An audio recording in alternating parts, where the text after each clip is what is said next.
একদিকে উচ্চ মূল্যস্ফীতি, অন্যদিকে অসাধু ব্যবসায়ীদের অতি মুনাফার চাপে যখন চিড়ে চ্যাপ্টা ভোক্তারা, তখন তাদের পাশে দাঁড়িয়েছেন বিভিন্ন প্রতিষ্ঠানের শিক্ষার্থীরা।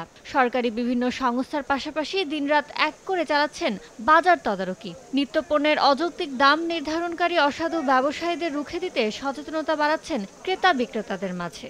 বাজার মনিটরিংটা করার পারপাস হচ্ছে কি যে আমাদের দ্রব্যমূল্যের ঊর্ধ্বগতি এটা সাধারণ মানুষের সমস্যা ছিল, তো সেটাই আমরা মনিটরিং এর জন্য আসছি যে আসলে দ্রব্যমূল্যের ঊর্ধ্বগতিটা কেন। 80 টাকা চাইলেন 100 টাকা বিক্রি করছেন, চাঁদা বন্ধ হয়ে গেছে, এটা আপনাদের লাভ হচ্ছে না, তাহলে আপনারা ওই লাভের টাকাটা আপনারা এখানে কমায় দেন। আপনারা শিক্ষার্থীদের প্রতিশ্রুতি, তারা গড়ে তুলতে চান চাহিদা যোগানের ভিত্তিতে পণ্য বেচা কেনার বাজার কাঠামো। অন্যদিকে অনিয়ম দূর করতে বছর জুড়ে শিক্ষার্থীদের পাশে চান ক্রেতা বিক্রেতারা। যত চাঁদাবাজি নাই, ট্রাফিক ওখানে কোনো গঞ্জাম নাই, ঠিক আছে, তার জন্য ওখানে বাজার কম আছে।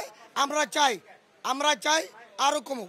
এটা করলে অবশ্যই সাধারণ মানুষজন হচ্ছে গিয়ে যারা নিম্ন শ্রেণীর মানুষ, যারা প্রতিদিন দিন আনে দিন খায়, তারা অন্তত ভালো থাকবে। ওরা যে করছে অবশ্যই নিয়ন্ত্রণে আসার সম্ভাবনা আছে। শিক্ষার্থীরা সারা বাংলাদেশ সারা বছর জুড়ে দেশটা সুন্দর আনতে কোনো সমস্যা নেই আমার। পণ্যের যৌক্তিক মূল্য নির্ধারণেও শিক্ষার্থীদের অংশগ্রহণ নিশ্চিতের দাবি সাধারণ ভোক্তাদের।